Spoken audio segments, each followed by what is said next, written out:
저는 1958년도에 신학을 졸업하고 목회를 시작했습니다. 그때는 우리 한국이 6.25 사변의 큰 재난을 아직 극복하지 못했습니다. 너무나 무질서하고 좌절하고 절망적인 상황이었었습니다. 그때 저도 신학을 졸업하고 올 때 갈 데 없어서 천막 하나 걸머지고 저 대저마을 불광동에 나무 깨밭에 허락도 안 받고 천막을 쳤습니다. 천막을 치고 난 다음 그 이튿날 주인이 와서 얼마나 호통을 치든지 주인 앞에 무릎을 꿇고 손을 비비고 백배사죄를 하고 비용을 내겠다고 해서 허락을 받고 24인용 천막입니다. 그것도 뭐 240명 들어갈 천막이면 몰라도 24인용 다 떨어진 천막을 치고 가마니를 깔고 복음을 증거하기 시작했는데 누가 와야 말을 하죠. 그때는 전라도나 경상도나 충청도에서 서울로 살려왔다가 못 산 사람들이 올 때 갈 데 없어서 값없이 나무 산비탈에 천막을 치거나 판자촌을 짓고서 온 것이 불광동입니다. 모든 사람들이 끼니를 넣고 있고 좌절하고 낙심했습니다. 술주정뱅이들, 창녀들, 공갈 협박꾼들, 폭력배들이 들끓는 곳이었습니다. 그곳에 가서 회개하고 천당 가라고 아무리 외친들 눈도 떠보지 않습니다. 아예 저들의 삶하고는 전혀 관계없는 그러한 세계를 제가 전파하기 때문에 그들에게는 복된 소식이 아니었었습니다. 귀찮은 소식이었었습니다. 가는 곳마다 박대를 당하고 깡패들이 그 24인용 천막을 불로 태우겠다고 늘 협박을 하고 고난을 겪었습니다. 제가 전통적인 복음을 증거해서 예수 믿고 천당 가라, 안 가면 지옥 간다고 아무리 외쳐도 공허한 소리에 불과했습니다. 하루는 가장 그 동리에서 이름난 집에 전도를 가려고 했습니다. 유화문 씨라고 한경북도 북청에서 피난을 오는데 아들만 9인간 그래요. 딸은 없겠어요. 그리고 그 부인과 함께 사는데 왜 유명하냐면 10년 동안 그는 술주정뱅인데 얼마나 술을 퍼먹든지 옛날에 불광동에는 서울에 있는 모든 화장실에서 가져온 배설물을 큰 호수같이 파놓고 거기에 배설물을 갖다가 부은 것이 그게 불광동이요 대저마을 우체가 있는 곳입니다. 뭐 배설물 냄새가 하늘을 충천합니다. 그런데 그분만이 유독이 술 먹고 배설물 속에 들어가서 목욕을 합니다. 유명합니다. 그러면 그 부인이 와서 일꾼들을 시켜서 목을 새끼줄로 묶어서 배설물 속에서 끌어냅니다. 끌어내가지고서 개천에 가서 물을 덮어 씌워서 씻어서 집으로 데려오는 그러한 상황이기 때문에 유명하죠.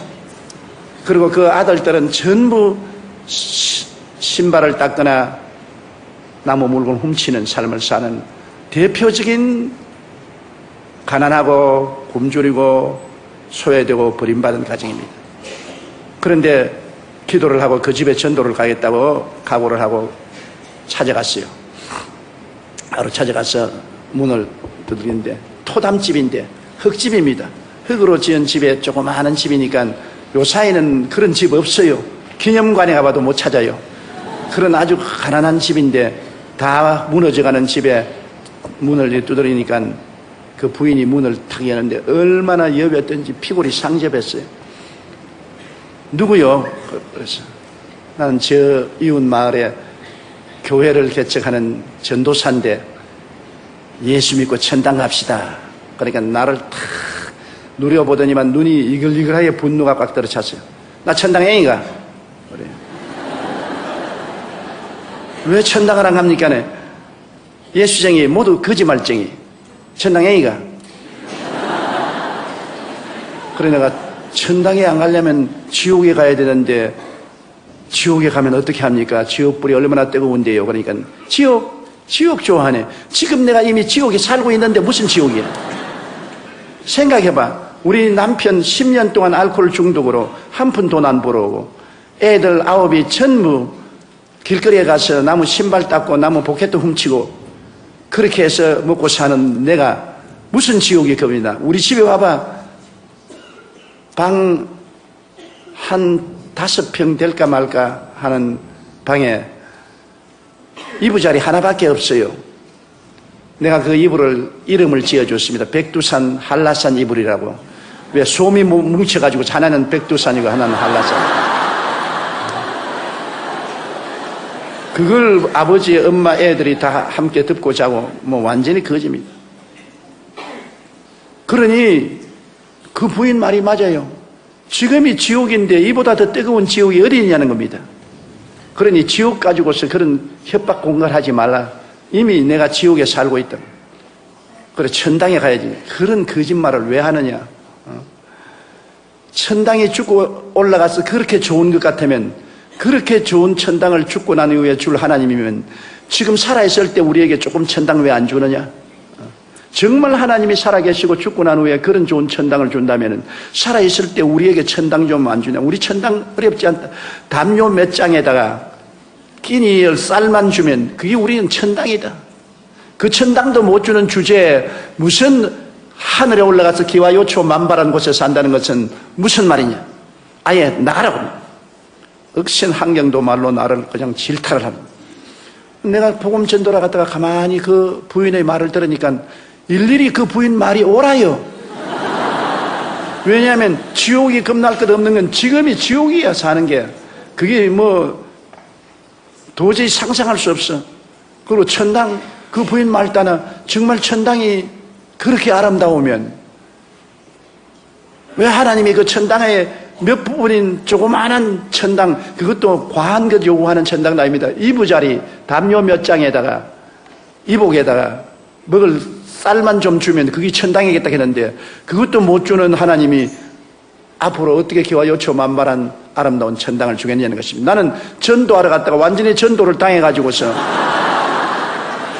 내 마음에 회의가 꽉 들어찼습니다. 야, 내가 정말로 하나님을 잘 믿고 있는가? 정말 천당에 있는가? 막 그런 퀘션이 들어왔어요.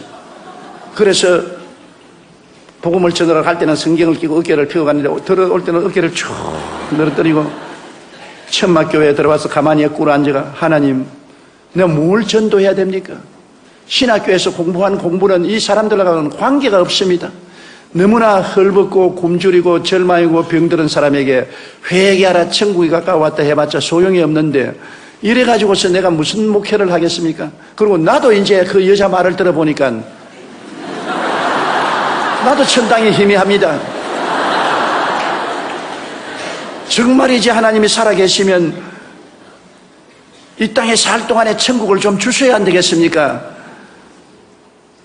나도 복음을 전도한다고 나왔는데 안 믿는 사람들은 저런 좋은 빌딩을 짓고 큰 극장을 짓고 댄스홀을 짓고 술집을 짓고 그 사람들이 구름대같이 모여드는데 나는 다 떨어진 24인용 천막에 냄새는 가만히를 깔고 난 다음에 여기 엎드려서 하나님이 여기 계신다 하니 사람들이 하나님하고 잘 살아라고 말하고 안 찾아오니까 어떻게 합니까? 저도 혼돈이 꽉 들어찼어요. 그래서 무릎을 꿇어 엎드려서 모든 선입견을 버리고 성경을 새로 읽기 시작했습니다. 마태복음부터 마가복음, 누가복음, 요한복음, 사도행전, 복음서와 사도행전을 처음 읽는 사람 태도로서 무릎을 꿇고 읽기 시작하니까 내가 아는 예수 그리스도와 성경에 기록된 예수님은 너무나 틀리더라고요. 신학교에서 교수들이 내게 주입해 준 그 예수 그리스도와 성경에 기록된 예수님은 너무나 틀리더라고요. 성경에 기록된 예수님은 천당에 대한 이야기를 한 것이 아니라 가는 곳마다 천당을 나누어 주고 계시더라고요. 죄인의 죄를 용서하시고 병든 자는 고쳐주시고 귀신은 쫓아내시고 배고픈 자는 먹이시고 환난에 들어간 자는 평안을 주시고 그러고 난 다음에 죽는 자는 살려주시면서 천당 가라 하니까 안 믿을 사람 누가 있겠어요? 예수님은 천국에 대하여 이야기하는 것이 아니라 천국을 나누어 주시는데 나는 천국에 대한 이야기만 하지 나누어 주지 못하니까 나로서는 도저히 감당을 못할 일인 것입니다.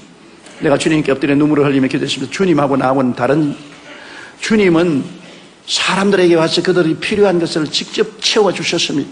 죄인에게는 용서를, 외로운 자에게는 평안을, 가난한 자에게는 먹을 것을, 죽는 자는 살려주고 병든 자는 고쳐주시고 귀신은 쫓아내주시고 살아있는 그리스도를 전했는데 나는 역사적인 그리스도를 전하고 천당을 줄 수 없는 사람이 되었으니 어떻게 합니까? 그렇게 눈물을 흘리고 기도를 하는데 성령께서 저에게 말씀하시기를 너도 천당을 주라.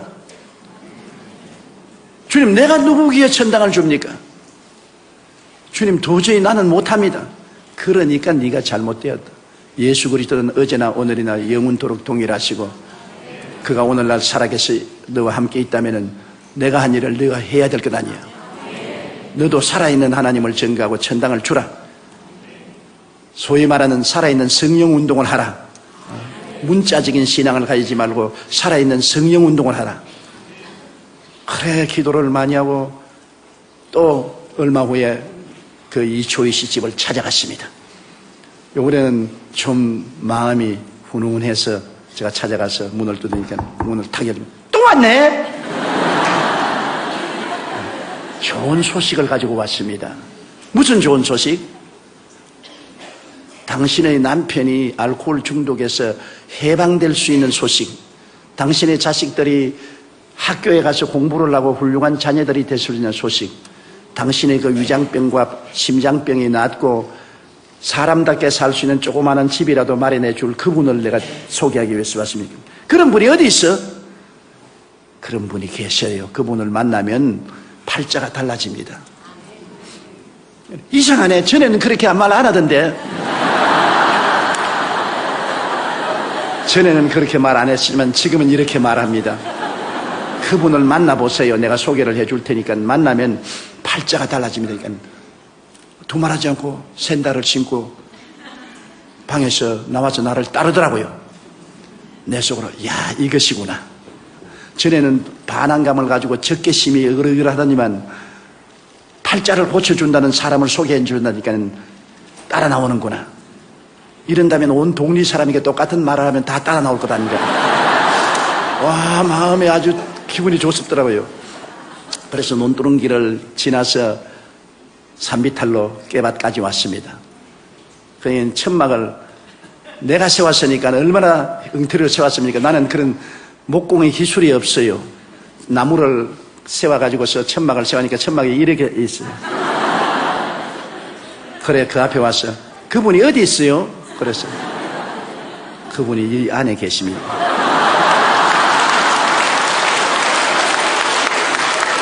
그러니까 천막을 이렇게 들쳐서 안을 들여다보니 가만히 깔아놓고 강다는 흙을 이렇게 두어 놓고 사과 상자 하나 세워놓고 있어요. 그 다음에는 천막을 내려다니면 나를 쳐다보더니 웃는데 배꼽을 잡고 깔깔 웃더니만 그 다음에 말이 장관님도 날 보고 지 팔자나 내 팔자나 한 가지로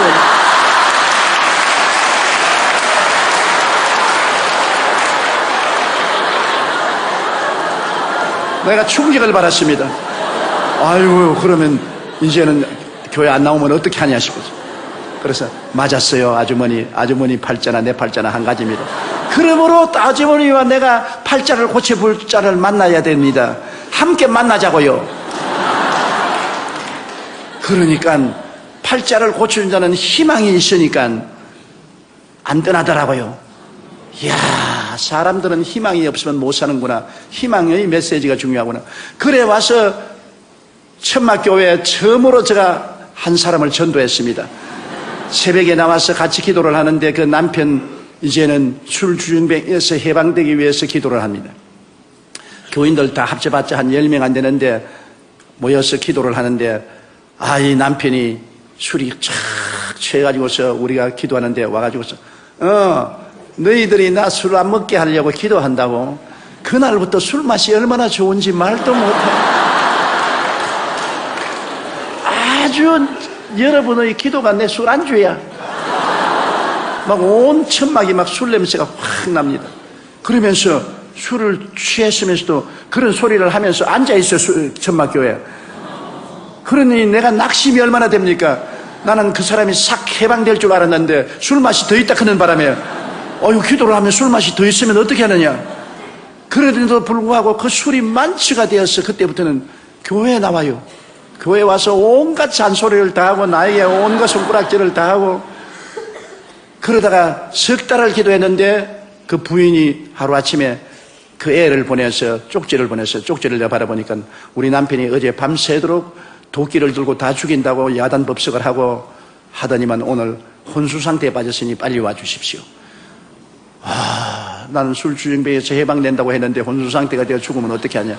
그 길로 그냥 막 미끄러지면서 넘어지면서 뛰어가서 보니까 혼수 상태가 되어서 코를 호르르 골고 있어요. 내 생각에 술 마귀가 이제 떠날라는구나. 그래 내가 그를 잡고서 나사렛 예수 이름으로 명하노니 알코올 중독의 원수 귀신아 나오라. 그렇게 하면서도 내가 전에 그렇게 하는 걸 못 봤기 때문에 우리 교수들이 가르쳐 주지도 아니었고 응급결에 내가 하기 때문에 이게 내가 바르게 하는 건지 잘못하는지 알 수가 없어요. 그런데도 불구하고 나오라 그러니까 반응을 한단 말이야. 꽥 고함을 치고 그래요. 나오라 그러니까 안 나온다. 그래 내가 뭐가 안 나오냐?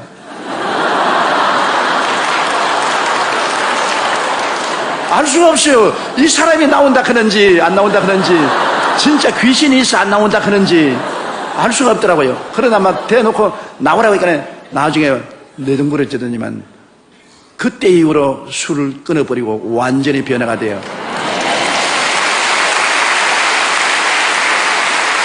나중 우리 교회 장로가 되었습니다. 그러니까 한경북도 도민회에서 기념으로 이 사람에게 직장을 주었어요. 비로소 돈을 벌어서 처음으로 쌀 한 가마니를 집에 가져왔습니다. 참 그게 에피소드가 있어요. 그 부인이 10년 만에 쌀 한 가마니를 남편이 사오니까 너무나 반갑고 고맙고 남편이 그렇게 이쁘고 좋더랍니다. 그래서 남편을 끌어안고 키스를 해주고 기도를 하고 했는데 마음속에 우리 전도사님이 11조를 내어야 하나님이 복을 준다 그러더라. 11조를 안 내면 하나님 복을 빼앗으면 어떠냐. 그래서 그 쌀가마니에서 11조를 뗐어요. 또 너무너무나 아까우니까 도로 갖다 붓고 주님 10년 동안 나다를 구경 못한 우리가 이거 먹는다고 하나님이 복 안 주겠냐. 그렇게 좁은 하나님 아니시지. 도로가 그렇지 안 돼. 도로 떠내서 초저녁부터 시작한 것이 새벽기도 4시까지 떼냈다가 부었다가 그 갈등은 말로 다 할 수 없습니다. 우리가 지금 웃기는 소리 같지만은 그 가난한 부인의 그 마음의 신앙의 갈등입니다. 그래서 새벽에 종소리를 치니까 그 11조 쌀을 떼는 쌀 봉지를 들고 남편이 가져온 돈의 11조를 들고 너무나 아까워서 울면서 오다가 눈에 미끄러져가 논바닥에 자빠지니까 이게 그냥 쌀이 눈에 다 쏟아져버려. 그러니까 그 흙을 그대로 또 끌어 담아가지고서 그래가지고서 내게 울면서 왔는데 보니까 쌀 없고 흙만 있어요. 하나님이 너무나 가혹하십니다. 10년 동안 나달 구경 못하는 우리 집에 처음 날 쌀 한 가마니 가져왔는데 왜 11조를 잡수시려고 합니까? 근데 손에 있는 돈은 얼마인지 모르겠어요. 떡이 돼버려가지고서 얼마나 꽉 쥐었던지 흙이 묻어가지고서 떡이 돼버린. 그래서 자매님 11조는 하나님이 빼앗아가는 것이 아닙니다. 11조는 내일에 더 많은 축복을 주기 위해서 심는 종자 씨앗입니다. 심어야 거두지 않아요. 심지 않고는 못 거두지 않아요. 자매님이 지금까지 가난한 것은 안 심었기 때문에 거둘 것이 없어 가난했는데 11조는 종자 씨앗으로 심으면 하나님이 주시는 것이므로 이것은 심어는 것이니 비록 모두 다 흙 속에 심어버리고 말았지만은 하나님이 받은 것으로 알고 축복합니다. 그날 이후로부터 시작해서 그 집에 쌀이 떨어지지 아니했어요. 그러고 난 다음에 그때 은크크라고 한국 부흥 유엔 전도단이 있어서 가난한 사람을 보증을 해주면은 융자를 주어서 집을 짓게 해줘요. 그래서 내가 보증을 써서 은크크에 가서 융자를 받아가지고서 한 25평짜리 조그마한 집을 하나 지었어요. 깨끗하게 잘 지었어요. 지어가지고서 그 집에 들어가고 그 다음 애들을 다 학교 공부를 시켰어요. 그 애들 중에 지금 3사람이 목사가 되어 있는데요. 완전히 예수 믿고 천당이 다가오는 것을 보았습니다. 그 이초희 권사님이 늘 하는 말이 우리는 예수 믿고 천당에 죽어서 있는 줄 알았는데 지금 천당이 왔다. 우리 가족들이 다 예수 믿고 구원받고 병 고침받고 이렇게 애들도 공부 다 하고 새 사람이 되었으니 얼마나 좋은가. 그래서 그 소문이 나니까 희망이 있으니까 온갖 사람이 다 모여와요. 우리 교단에서 나를 불러요. 그리고 교단 내가 가니까 총회장 총무 교단 사람들이 모여서 너 요사이 병 기도하고 귀신 쫓아내고 무당짓 한다면서. 아니 무당짓 하는 것이 아니고 예수님이 성경에 기록된 것, 성경의 말씀대로 이 가난하고 헐벗고 굶주린 사람에게 복음을 증거해서 이런 역사. 우리 교리로서는 그걸 인정할 수 없으니까 사표 쳐라. 성령운동 하다가 그냥 쫓겨났어요. 그래야 나라 사표를 설악해서 사표 쓰고 나는 기독교에 대한 하나님의 성에서 쫓겨났어요. 무적자가 되었습니다. 그래가 낙심을 하고 있는데 겨울에 밤 12시쯤 됐는데 이 천막에서 사람이 와서 어떤 안진뱅이가 하나 와가 전도사님을 찾는다 그랬어요. 지금 내 신세 고약한데 또 무슨 안진뱅이가 찾아왔냐. 하니까 안진뱅이가 주일날 서울역에서 출발했는데 주일날 밤 12시에 불광동에 도착했어요. 완전히 하체마비가 되어서 무릎에다가 고무를 대고 지팽이 막대기 2개를 지고 끌어서 이렇게 해서 사정해서 버스를 타고 왔는데 왜 왔냐 그러니까 어떤 사람이 내가 구걸을 하고 있는데 네가 저 불광동에 가서 천막교회 찾아가면 팔자를 고친다. 그곳에 있는 전도사는 병을 고친다. 너도 팔자가 고쳐질 것이니 그를 찾아가라 해서 하루 종일 걸려서 왔어요. 왔는데 보니까 한 12살 먹는데 내복도 없이 그냥 겉옷만 입었는데 벌벌벌벌 추운 겨울입니다. 떨고 있어요. 너무나 불쌍합니다. 그런데 내가 보니까 이 다리가 뼈만 남았어요. 관절이 탁 붙어 있는데, 아유, 하나님, 왜 이런 사람을 내게 보냈습니까? 내가 손을 다리에 얹고 기도를 하려고 하니까 기도가 입천장에 붙어서 안 나와요. 안 믿어지는데요. 하나님, 이 다리를, 아유, 고쳐주시옵소서. 나을 가능성이 없어요. 그래서, 야, 너 낫겠느냐? 나는 나을 줄 믿고서 왔는데요. 전도사님 날 버리지 말아 주십시오. 그럼 이 사람의 믿음을 좀 얻어야 되겠다고. 그래서 강단으로 나가서 엎드려가 하나님 아버지, 내가 병자부에 기도했지만 저런 건 처음 봤는데 내가 믿음이 안 생깁니다. 도저히 안 생기니까 하나님이 직접 고치세요. 날 보고 고치라고 하지 마세요. 나 못 고칩니다. 나 못합니다. 그러고 부러지기 시작하는 것이 제가 눈물을 흘리고 1시간이 넘도록 그냥 기도를 하는데 온몸이 뜨거워지고 방언으로 막 기도를 하고 온몸이 뜨거워지고 그러다 보니까 마음의 믿음이 자꾸 들어오는데 뭉게구름같이 믿음이 피어오르는데 나중에는 내 생각에 내 손으로 이렇게 밀면 지구가 밀릴 것 같아요. 그래서 내가 그 아이에 가서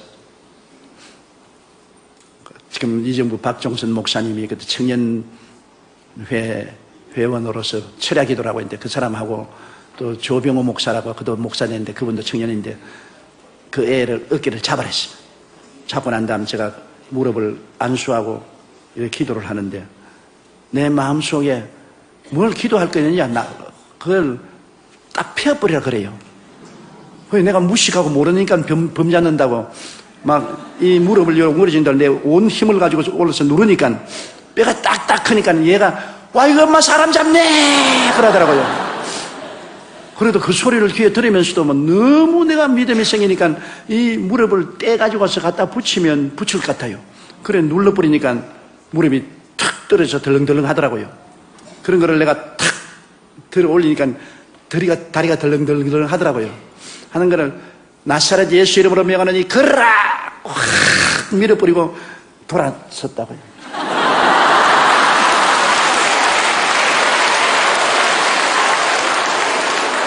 왜냐하면 내 생각에는 그건 막 꼬꾸라졌어요. 그런데 내가 눈을 감고 돌아서 있는데 막 청년들이 박수를 치고 고함을 치고 야단인데 보니까 이놈이 천막을 돌기 시작하는데 뛰고 꾸는데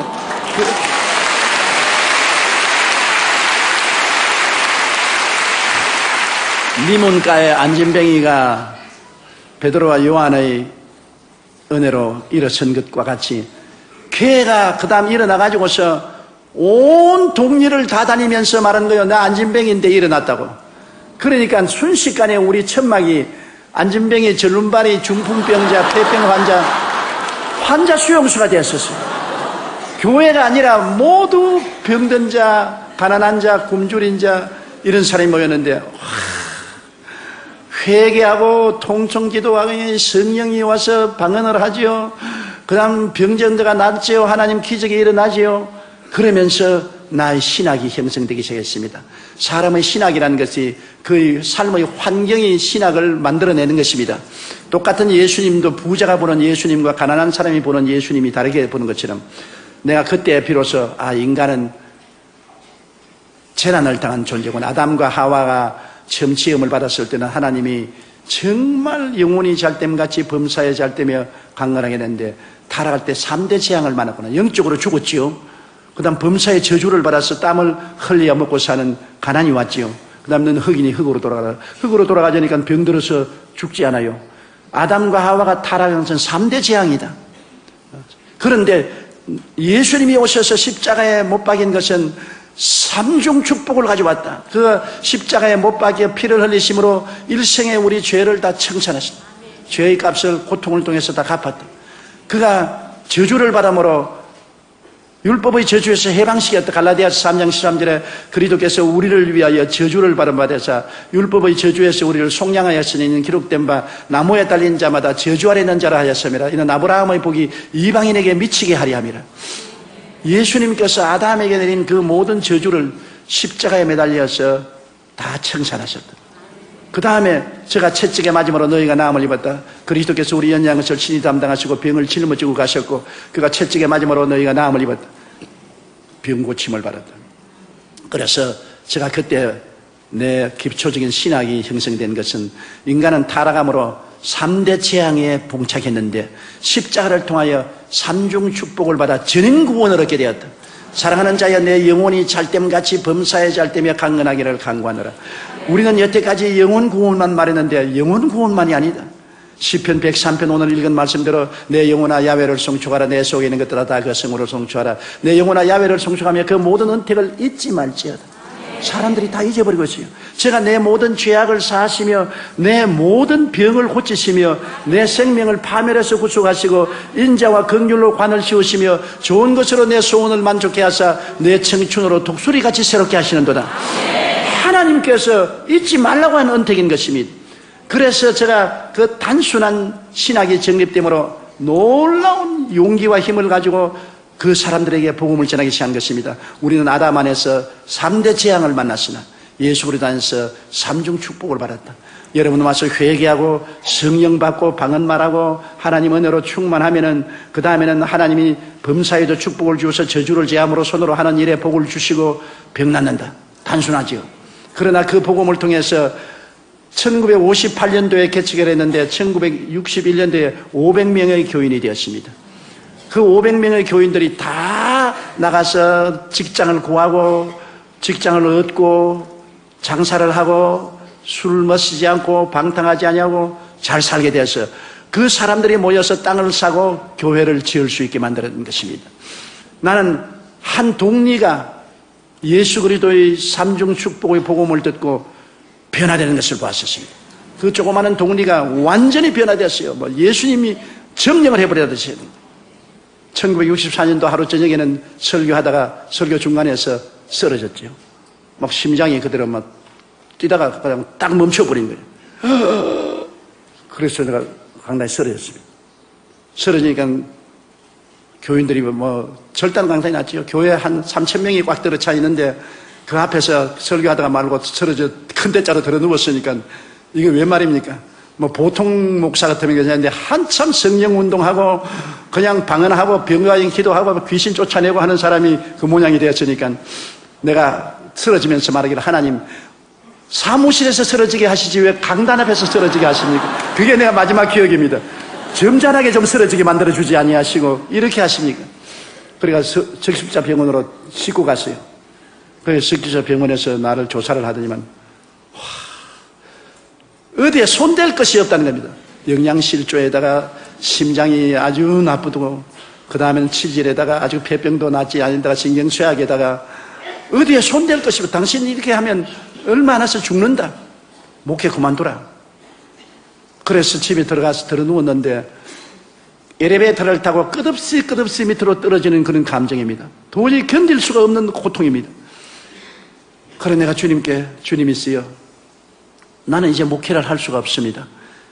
이대로 죽을 수도 없고 너무나 원통합니다.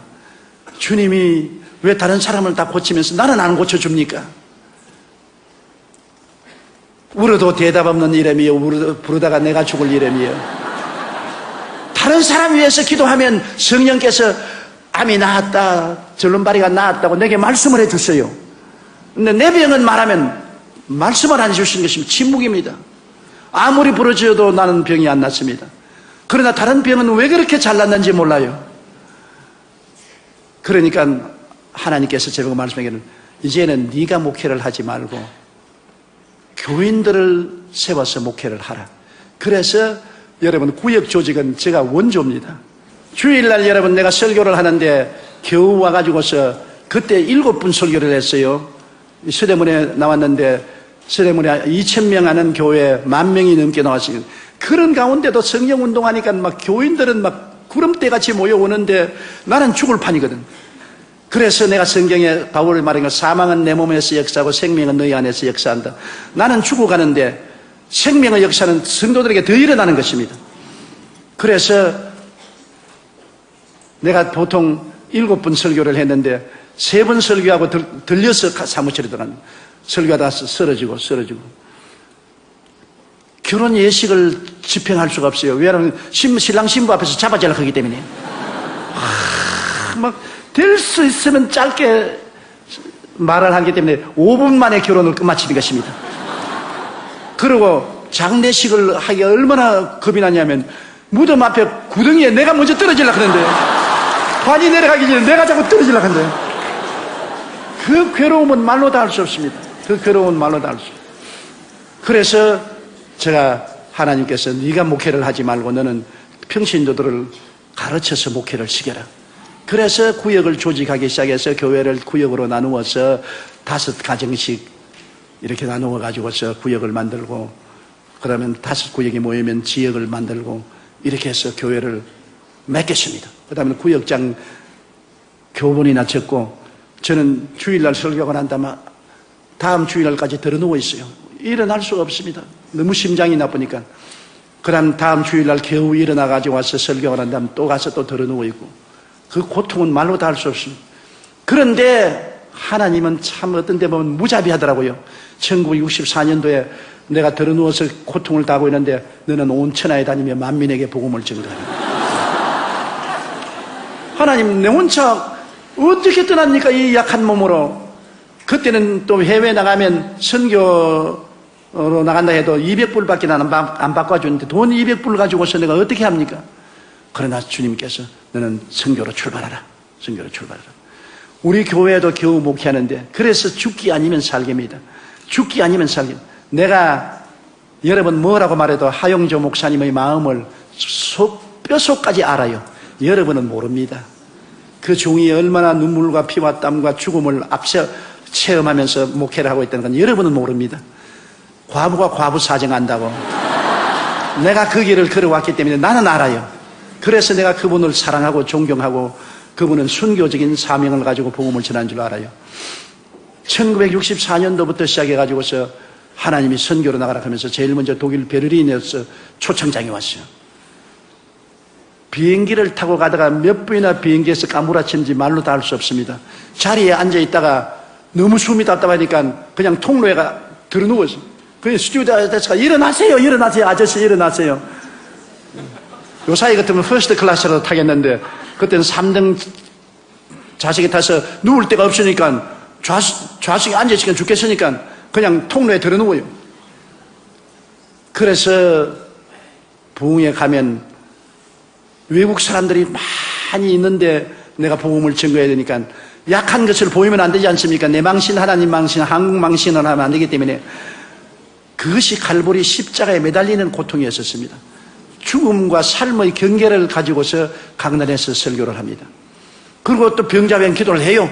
왜냐하면 나는 하나를 믿습니다. 내가 아무리 고통스러워도 말씀은 말씀이니까. 말씀에는 3대 재앙에서 주님이 3중 축복을 주셨으니까 영혼 구원과 저주에서 해방과 육신의 치료는 말씀이니까 난 말씀을 전해야 된다. 그래서 병자외 기도를 하면서 내 속으로 주님 나도요. 그런데 병자외 기도하고 나면 계시가 옵니다. 지혜 지식의 말씀이 옵니다. 암이 나았다, 절름발이가 나았다, 폐병이 나았다, 무릎 관절염이 나았다. 계시가 자꾸 옵니다. 그럼 그걸 내가 말을 해요. 하면 막 일어나서 구름대같이 병이 났고 박수를 치고 나와서 뛰고 꿀리고 관쟁을 하는데 관쟁을 지금 들으면서 난 자꾸 쓰러지려고 그래요. 그래서 내가 호텔에 들어와서는 하나님 너무나 야박합니다. 나는 왜 내버려 둡니까? 주님 저 사람들은 다 같이 고치면서 나는 왜 이렇게 고통을 당하게 합니까? 아무 대답도 없어요. 너가 저 많은 병전자의 고통을 네가 몸에 걸머져라. 제가 가장 한 번 고통을 당한 것은 코트디부아르라고 아프리카의 나라가 있습니다. 불란서 식민지로 있던 나라인데 아주 아름다운 나라예요. 그 나라에 가서 복음을 전하는데 대통령과 부인이 굉장히 신앙이 좋아서 저를 대통령궁에 초청해서 대접을 해주고 자기 자가용 비행기를 내주어서 그 나라에 집회할 때 대통령 자가용 비행기를 타고 다니게 했는데 그날 한 5만 명이 모이는 스타디움에 가서 스타디움에 갔는데 대통령과 그 영부인과 장관들이 다 왔고 모든 대학 총장들이 다 왔고 나라가 수도가 들썩하게 모였는데 설교하러 나가려고 하는데 심장 발작이 일어났습니다. 심장이 막 150번에서 200번 뛰기 시작하고 그 다음에 막 땀이 막 비 오듯이 흐르는데 또 제가 당이 와가지고서 저혈당이 온단 말입니다. 이거는 정말로 문제는 죽은 겁니다. 수많은 청중들은 그냥 열광하고 박수를 치고 찬송을 부르고 하는데 이제 사회하는 사람이 이제 한국에서 나온 위대한 조용기 목사님이 나오게 된 내 속으로 위대하기는 무슨 개똥으로 위대하지. 죽게 된 사람이 뭐 위대가 되냐. 못 일어나겠어요. 심장이 200번 뛰면요 천지가 놀았습니다. 거기에다가 저혈당이 다가왔는데 쪼그레뜨라도 예비하고 가야 되는데 쪼그레뜨를 지금은 복귀해서 예비하고 있죠. 아무것도 예비 안 했습니다. 그러니까 막 진땀이 나고 막 머리가 막 아프기 시작하는데 하나님 지금이야말로 하나님이 홍해수를 바르는 기적을 행할 때니 주님이 임하여서 나를 살려주어야 내가 이 앉은 자리에서 저 강단까지 걸어나갈 수가 있습니다. 하나님 살려주십시오. 불러도 대답 없는 이름이여 부르다가 내가 죽을 이름이여. 왜 하나님은 내게는 대답을 안 해주시는지 모르겠어요.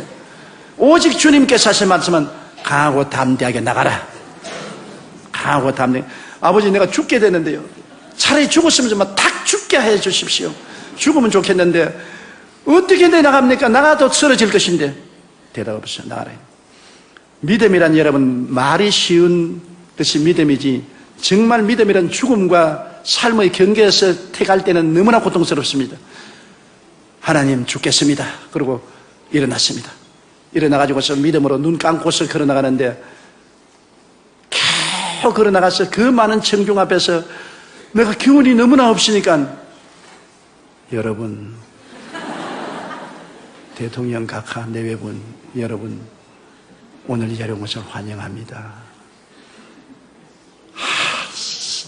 사람들이 뭐라고 말하면 나중에 너무 신령해서 말도 적게 한대요.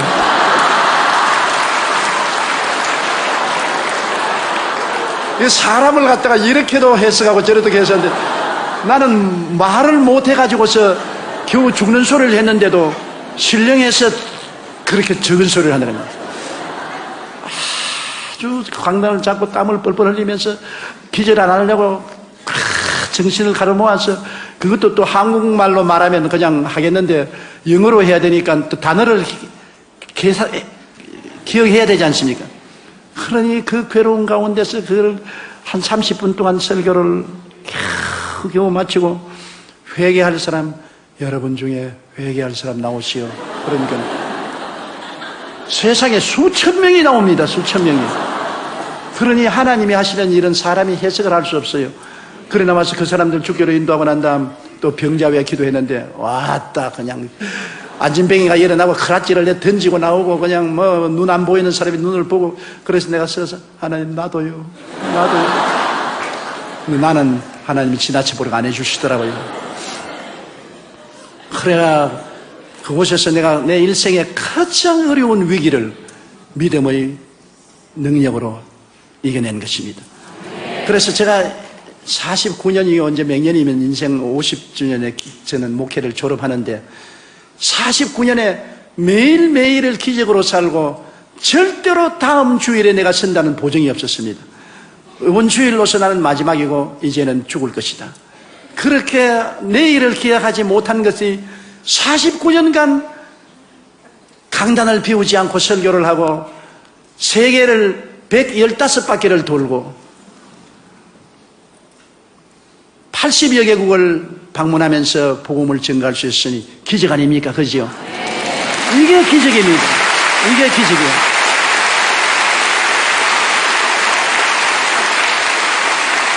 나는 우리 교회가 5명의 성도에서 75만 명이 될 때까지 교회 자라는 것을 인조히 해본 적이 없습니다. 교회가 자라는 건 몰랐어요. 언제나 강단에 설 때 안 넘어지려고 발부둥 치기 때문에 몇 명 왔는지도 몰라요. 안 넘어지려고. 아버지 이 2부 예배 안 넘어지게 하옵소서. 이 3부 예배 안 넘어지게 하옵소서. 아버지 4부 예배만 하고 죽더라도 안 넘어지게 해주십시오. 그러니까 교인이 많이 왔는지 적게 왔는지 전혀 몰라요. 교회가 자라는 것을 자랐으면 자랑을 하고 마음에 즐거워야 되겠는데 내가 죽을 판이니까 내가 즐거운 것도 없어요. 그렇기 때문에 여의도 순복음교회 75만 성도가 된 것은 하나님이 했지 제가 한 것이 아닙니다. 절대로 제가 한 것이 아닙니다. 이건 내가 겸손해서 하는 말이 아닌 것입니다. 절대로 내가 한 것이 아닙니다. 나는 할 수가 없어요. 하나님의 성령이 역사하셨죠. 저는 매일 강단에 설 때 성령님 나가십시오. 성령님을 인정합니다. 환영합니다. 모셔드립니다. 의지합니다. 성령님 Let's go dear Holy Spirit. 성령님이 안 붙들어 주시면 나는 죽어요. 나는 못해요. 그렇게 한 것이 49년을 했으니까 내가 봐도 지금 돌이켜보면 너무 큰 기적입니다. 어떻게 해냈는지 도저히 상상할 수 없는 것은 성령의 능력이 아니면 할 수 없습니다. 거기에서 제가 배운 것이 있습니다. 하나님께서 십자가에서 그리스도를 통하여 우리에게 삼중 축복을 부어주셨는데 이 은혜는 이미 주신 것인데 우리가 누리는 것은 우리 마음에 받을 만한 그릇이 준비되어야 된다. 첫째로 생각입니다. 생각이 변화되어야 되는 것입니다. 나는 못한다, 안 된다, 할 수 없다, 부정적인 생각을 가지면 못해요. 제가 여태까지 버틸 수 있은 것은 베드로전서 2장 24절 제가 채찍에 맞음으로 너희가 나음을 입었나니 이 말씀 하나가 나의 생각을 붙잡아서 지금까지 버티어 주었습니다. 적막강산으로 너무나 고통스럽고 괴로워도 말씀은 진리다. 제가 채찍에 맞음으로 너가 나음을 입었다. 나는 이미 과거에 나음을 입었다. 지금은 나아가는 과정이다. 나는 지금 이렇게 괴롭지만은 이 말씀이 나았다고 해서 나는 나았다. 눈에는 아무 증거 안 보이고 귀에는 아무 소리 안 들리고 손에 잡히는 것 없어도 성경에 말씀하기를 제가 채찍에 맞음으로 너가 나음을 입었나니라고 했으니 내가 나았다. 내가 나았다. 그러면 마귀가 와서 말하면 나기는 몰라. 온 전신이 병투성인데 나 이미 하나님 편에서 볼 때는 내가 나았는데 지금 나아가는 과정이다. 그랬는데 최근에 와서 내가 한번 텔레비를 보는데 하영주 목사님 설교를 들으니까 은혜는 과거에서 이미 다 속하고 믿음은 현재 속에다. 너무나 내 마음에 버팀목이 되어 주었습니다. 맞았어. 은혜는 이미 하나님이 과거에 다 주셨다. 이제 믿음이란 현재 내가 그것을 취하는 것이 믿음이다. 이미 나는 나았는데 현재 내가 믿음으로 그것을 진행형으로 지금 취하고 있는 것이다. 이 말씀이 없어서 생각이 내가 부정적이어서 나는 못한다, 안 된다, 할 수 없다, 나는 병자다, 나는 버림받았다 했으면 저 절대로 목회 못했습니다. 이 5대양 6대절을 다니면서 복음 전하지 못했어요. 여러분 병이 한두 가지입니까? 당으로 말미암아 저혈당이 오면은 정말로 기가 막히게 고통스럽습니다. 한 번은 일본에서 부흥회하고 비행기에 탔는데 비행기 안에서 저혈당이 와가지고서 죽을 뻔당했어요. 그런데도 불구하고 당뇨병 환자는 내가 안수하는 쪽쪽 낫는다고요. 그 다음에는 또 제가 파킨슨 병이 와가지고 저 온몸이 떨리기 시작합니다. 그러니 병주머니예요. 그런데 하나님께서 영광을 받기 위해서 나에게 지극히 약하게 만들어 놓으시고 하나님의 은혜가 와서 건강한 사람 10배, 20배 더 일을 하게 만들어 놓은 것입니다. 나하고 같이 부흥회 해외 출장을 가서 집회를 하면은 돌아오면 나 같이 간 장로님과 교회 종들은 다 늘어집니다. 일어나서 며칠 일어나지를 못해요. 누워서. 나는 그 이튿날 또 예배 인도하러 나옵니다. 하나님께서 은혜로 그 약함을 극복하게 만들어 주신 것입니다. 그래서 생각이 말씀으로 달라져야 됩니다. 저는 늘 마음을 새롭게 하는 것입니다. 아침에 일어나면 두려워 말라 내가 너와 함께함이라. 놀라지 말라 나는 내 하나님이 됨이라. 내가 너를 굳세게 하리라. 참으로 너를 도와주리라. 참으로 나의 의로운 오른손으로 너를 붙들리라. 이사야 41장 10절을 언제나 외우고 그 다음에는 시편 91편을 외웁니다. 하나님은 나의 피난처여 나의 요새여 나의 의리하는 하나님이니 제가 나를 새 사냥꾼의 오물에서와 극한 연병에서 건지실 것입니다. 그가 그 깃으로 나를 덮으시니 내가 그 난리 아래 가리로다. 그의 진실함은 방패와 손방패가 되니 밤의 놀램과 낮에 흐르는 살과 흑암 중에 해하는 연병과 백주에 황폐케 하는 파멸을 두려워하지 아니하리로다. 긍정적인 말씀을 자꾸 외웁니다. 어찌한지 긍정적으로 내가 생각해야지 부정적으로 생각하면 나는 죽습니다. 그러므로 하나님의 은혜는 여러분이 말씀을 통해서 긍정적으로 생각할 때 여러분에게 임하시는 것입니다. 말씀을 통하지 않고는 긍정적이 될 수가 없어요. 성경 말씀만이 여러분을 긍정적으로 생각할 수 있도록 만들어주는 것입니다. 말씀이 생각을 변화시켜 주는 것입니다. 둘째로 여러분 자화상을 올바르게 가져야 됩니다. 사람들마다 자기가 거울을 들여다보듯이 영적으로 자화상을 가지고 있는 것입니다. 자기가 어떠한 사람인 것을 늘 바라보고 있는 것입니다. 나는 못난 사람이다. 나는 힘없는 사람이다. 나는 패배자다. 실패자라고 자기를 보고 있는 사람은 절대로 성공하지 못합니다. 자화상이 강해야 되는 것입니다. 자화상이 그리스도 안에서 변화되어야 되는 것입니다. 그러므로 이 자화상은 십자가에서 저는 늘 내 자화상을 서로 바랍니다. 십자가가 나의 새로운 거울입니다. 나는 용서받은 의인이다. 나는 그리스도를 통해서 거룩하고 성령 충만한 사람이다. 나는 예수 이름 가운데서 치료받은 사람이다. 나는 아브라함의 복은 받은 사람이다. 나는 부활 영생 천국인이 되었다. 나는 이런 사람이다. 나는 이런 사람이다.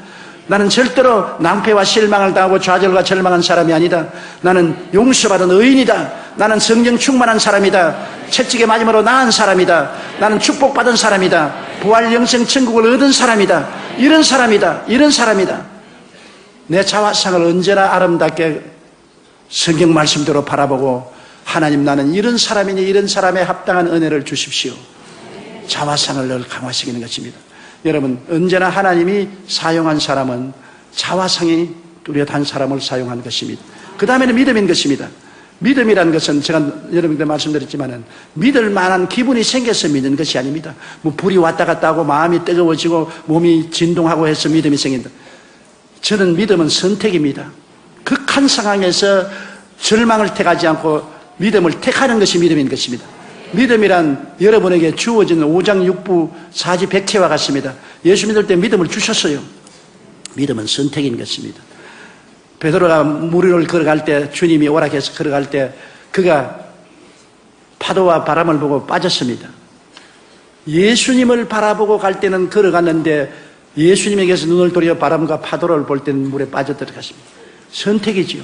예수님을 바라보는 것을 선택했을 때는 걸어갔는데 바람과 파도를 바라보는 것을 선택했을 때는 그가 빠졌습니다. 여러분 예수님을 바라보고 믿음으로 갈 때 분위기가 믿을 분위기가 아니었습니다. 바람 치고 파도 소리 나고 물보라 치는데 기분이 믿을 기분이 납니까? 그럼에도 불구하고 예수님을 바라보고 믿으면 기적이 일어나는 것입니다.